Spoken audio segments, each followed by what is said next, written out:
안녕하세요. 저는 개발자로 일하고 있는 40대 중반 남성입니다. 프리랜서로 일하다 보니 새벽에 작업하는 경우가 많아서 이 채널을 자주 듣게 됐는데요. 듣다 보면 유난히 공감이 가는 사연이 있기도 하고 제 부부 생활의 처음과 끝을 이렇게 써서 올리게 될 줄 몰랐습니다. 황당한 이야기를 누군가에게 말하면 속상한 마음이 조금은 나아질까 싶어 이렇게 사연을 쓰게 됐습니다. 저는 현재 아내와 이혼해서 잘 지내고 있는 돌싱남입니다. 이런 말하기는 그렇지만 친구들에 비해 많이 버는 편입니다. 연 소득으로 따지면 3억 정도 됩니다. 월로 따지면 평균 세후 1,500 정도 되죠. 많을 땐 조금 더 많고 적을 땐 조금 더 적을 때도 있습니다. 프리랜서로 출퇴근을 하지 않아도 되고 거주지가 자유롭다 보니 비싼 서울 아파트보다 지방에 내려와서 자가 4억 아파트에 외제차 한 대 정도는 끌고 다니고 아이는 없습니다. 아이는 평생 낳을 생각이 없어서 와이프와 합의했고 부모님은 빨리 아이를 낳으라고 상화이시지만 제가 그냥 버티다 보니 자연스럽게 둘만 잘 지냈습니다.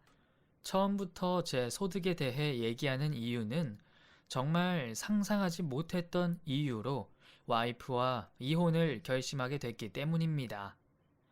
결혼 생활 10년 동안 결코 적지 않은 수입에 형편이 어렵지도 않아서 와이프랑도 큰 싸움 없이 잘 지내고 있었고 함께 지내면서 생기는 불만도 제가 참으면 행복하게 잘 지낼 수 있다고 믿어왔기 때문에 이렇게 이혼까지 오게 될 줄은 몰랐습니다.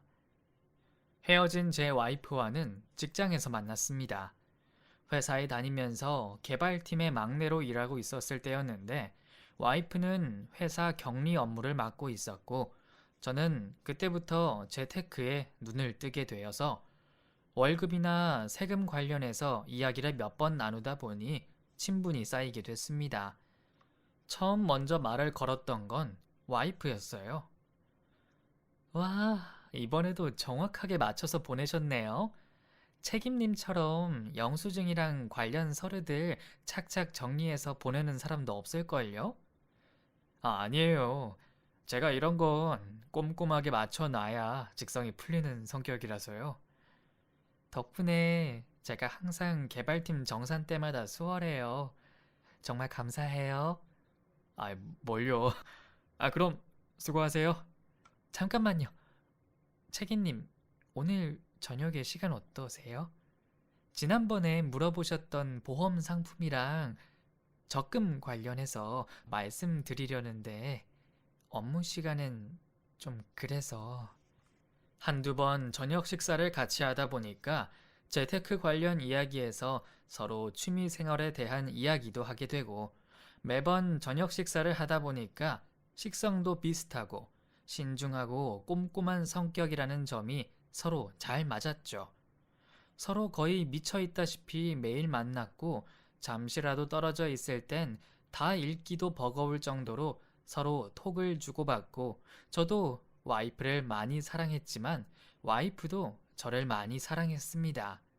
이야기를 하다가 알게 된 사실인데 와이프가 사회생활을 시작하면서 가족들과 연을 끊었기에 늘 혼자 지내는 게 익숙한 사람이었습니다.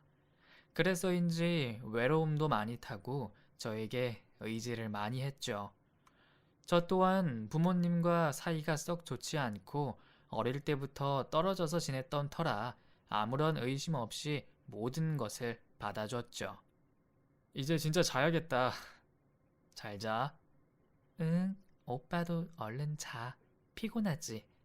내일 출근할 때 만나서 같이 들어가자. 알겠어. 너도 따뜻하게 하고 푹 자.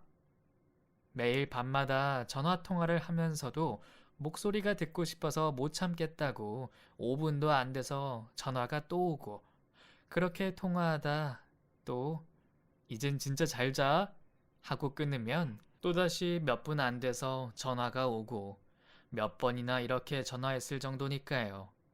제가 한숨 잔다고 얘기하고 자고 일어나면 톡이 수십 개가 와 있더군요.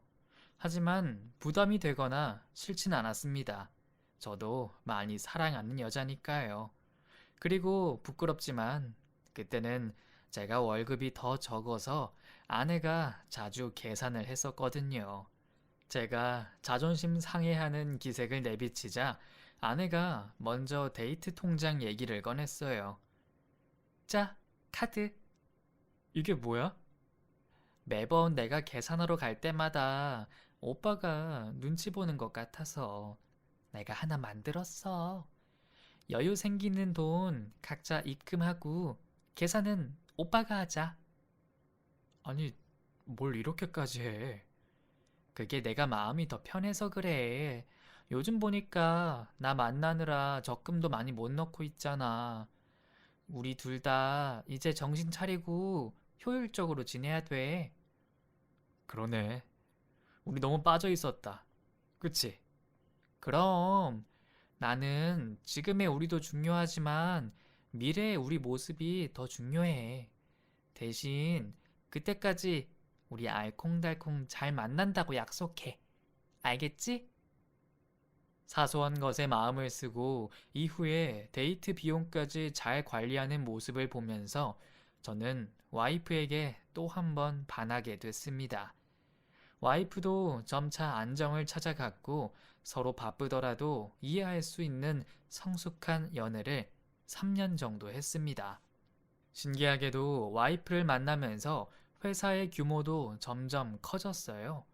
제 밑으로 들어오는 직원들이 많아졌고 승진을 거듭했습니다.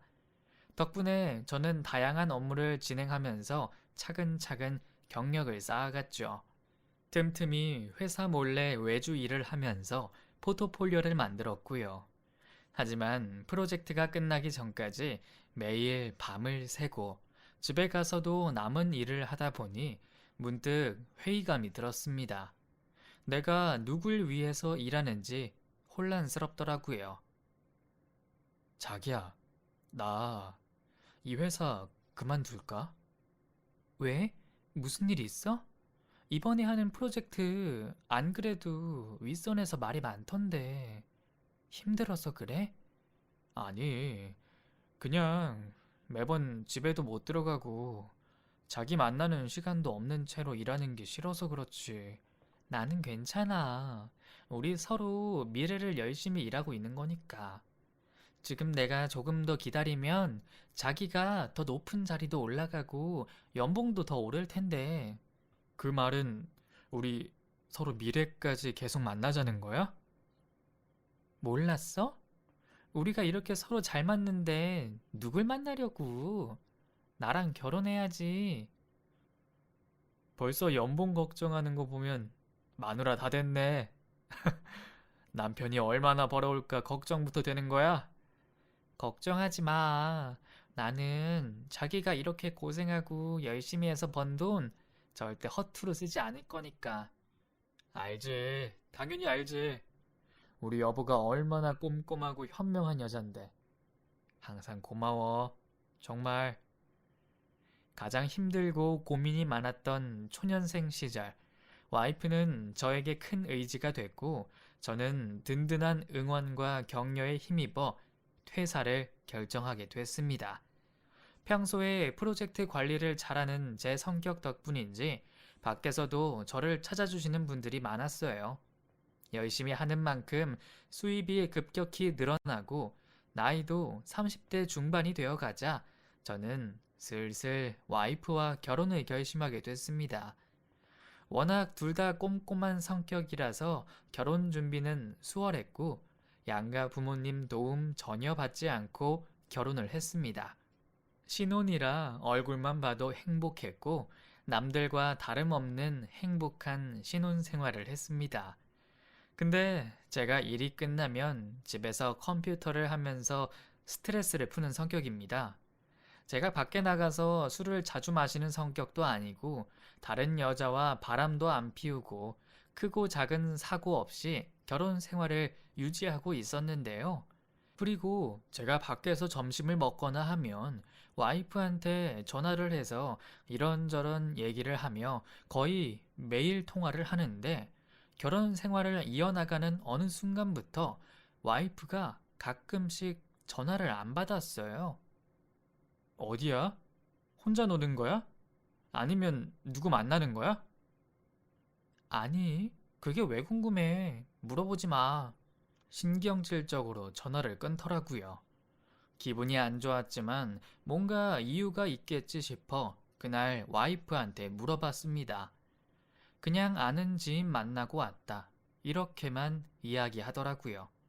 그런데 시간이 지날수록 아내는 점점 제가 쓰는 돈을 하나부터 열까지 전부 다 간섭을 하기 시작했습니다.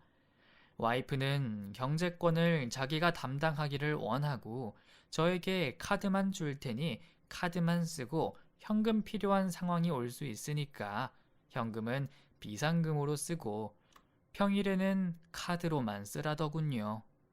불필요한 것에 돈을 많이 쓰면 한도 설정할 거라고 약간 협박식으로 말해서 처음에는 귀엽게 넘어갔습니다.